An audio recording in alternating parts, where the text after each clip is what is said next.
All right, this week we are going to work on using Google Slides. Now I know you've made slides in the past and you know how to do it. So this week we're going to focus on linking things in our slides. So by the end of today, you are going to choose a topic and you are going to create an informative Google Slide activity about that topic.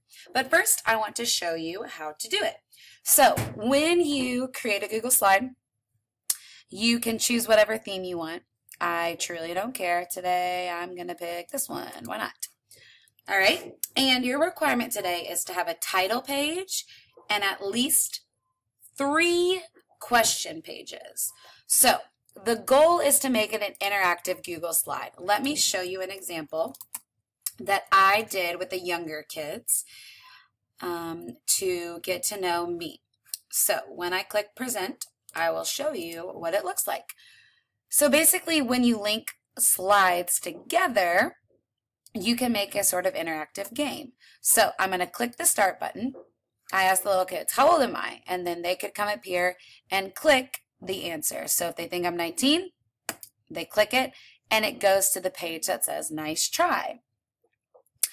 I have this linked so they can go back and try again. And then let's say this time they guess 28. So they click it.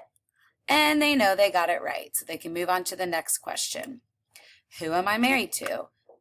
Nope, not married to my dad. I'm married to Matt. So then I go to the next question. But you get the gist. What we're going to do today is to create a Google Slide activity where you ask questions about a topic, you give answer options, and then you link the slide. If it's the right answer, you link it to the correct page. And if it's the wrong answer, it links to the try again page. So let me teach you how to do it. It's very easy. So you can create a title if you want. Let's see, I'll do mine all about technology. So let's start with the first question. And again, you can have answer options be words, so a text box, or images. It's totally up to you. I recommend trying a mix of it today to see what it's for. Obviously, you want to think of your audience. So if your audience is younger, you might want to do pictures. If they're older, you can get away with doing words.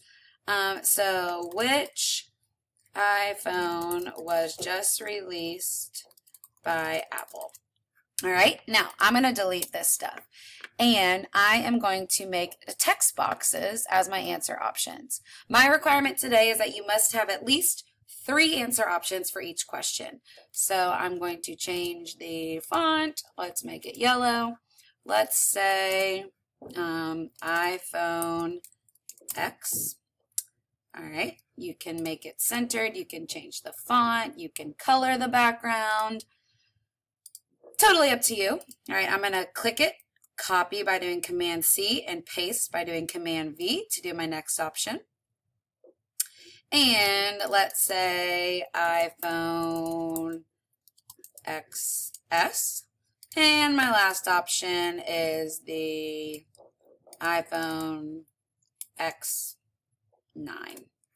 Okay, only one of these is the correct answer. So now I'm ready to link my pages. But before I link my pages, I need to make sure that I have the options to go to. So I'm going to put 2 new slides in here, and they can be whichever you want. Now, I need a try again slide. And again, you can word this however you want. Oops. And I need a great job slide. All right. So what happens is if they get it wrong, they'll go to this page. If they get it right, they'll go to this page. These pages need some way to get back to the opposite page. So if they get it wrong, they need to go back. So they can click the back arrow, and you can do any shape you want. Let's make it a different color. All right, go back. And great job, they need to move forward. So let's add this one, a little thing that says keep going. All right, so I'm going to make that a different color. Let's make it this color. Beautiful. All right, so now I'm ready to link my slides. What I will do is go back to the slide and I click the object. So whether it's a text box or whether it is a picture, and I go up here to the hyperlink option. If you click the link, you will notice it comes down here. You can either put in a website, But for this reason, we want to click slides in this presentation, and we want to link the wrong answers to the next slide. Then you click apply. So now when you hover over it, you'll see it's linked to the next slide. This is also a wrong answer, so I want to link this to the next slide and click apply. And then this is the correct answer, so I want to link this to the slide that says great job and then click apply. So let's make sure this works. So I'm going to present it, and you'll need to do this periodically. So let's see, is this one right? Nope. And now I need to go back this way. Is this one right? Yes. Go back. Is this one right? Nope. All right, so those are good. But I can't forget about linking these. On every page, you should have something linked, whether it's the answers or the arrows to move on. So the oops button needs to take you back to the previous slide and apply. And then the great job, you'll need to add another slide. The great job needs to take you to the next slide. All right, now there's my next question slide. The easiest way to do this is just to take these, select by clicking, hold down Shift, click 3, copy them, and then paste them down here. That way the links are still in there. Okay, so now I'm ready for my next slide. Let's get my next question. Which of these is the Apple Watch? Now, I'm going to delete the text box, and this time I want to insert pictures. So to insert a picture, you go to Image, and you're going to search the web. So the first thing I want to search for is an Apple Watch, because that's the correct answer. And let's choose this one. Just drag it over. You can make it whatever size you want. All right, then I need some wrong answers. Let's do a Fitbit. How about this one? Now that's pretty big, so I'm going to make it smaller. You can also crop it by double clicking and moving these black lines in. Whoops, you got to make sure you get the black lines though. Here. All right, and another option, let's do a Mickey Mouse watch. Whoops, I spelled it wrong. Let's do this one. All right. So now I have images, and you link them the same exact way, okay? So let's try to think, which way do I do it? Well, click on the image, click the link.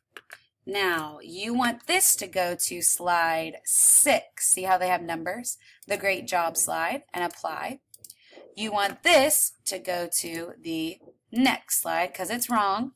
And you want this to go to the next slide because it's also wrong. So let's test it out. You always want to test to make sure it's working. Let's see, which of these is the Apple Watch? Click this. Yay, it's the right answer. But I don't want to keep going, so just go back. Good. And this. Good. So I can click, and look, my arrows are still linked. They're still working. Okay. Another easy way to make new slides is to copy all of these by clicking and holding Shift. Copy them, pasting them, and then you can go in and delete them, okay? So this is pretty easy to do. You just need to make sure that you're checking your links periodically to make sure they're going to the right thing. So now it's your turn. What I want you to do is to go back to Classroom, and you're going to attach a new slide. You can choose any topic you want to teach about, whether it's yourself, whether it's a topic you're learning in school, your favorite sport, your favorite game, a technology device. I don't care as long as it's school appropriate. You must at least have 3 question slides, and you must have at least 3 answer options for each question. So 3 is your magic number. Of course, you can always do more. When you're finished, you're going to attach it as your work on Google Classroom, and then you're going to send it to me, and I'm going to test these out. So make sure that your links do work, okay? If you want to get creative, change the font, change the images. You can add little memes that are appropriate if you want, but make it your own. I am more worried about you creating slides and linking them properly. Okay, whatever title you want to give it, technology game will work. All right, so go ahead and go back to Classroom, create new slides, and start your interactive slide activity.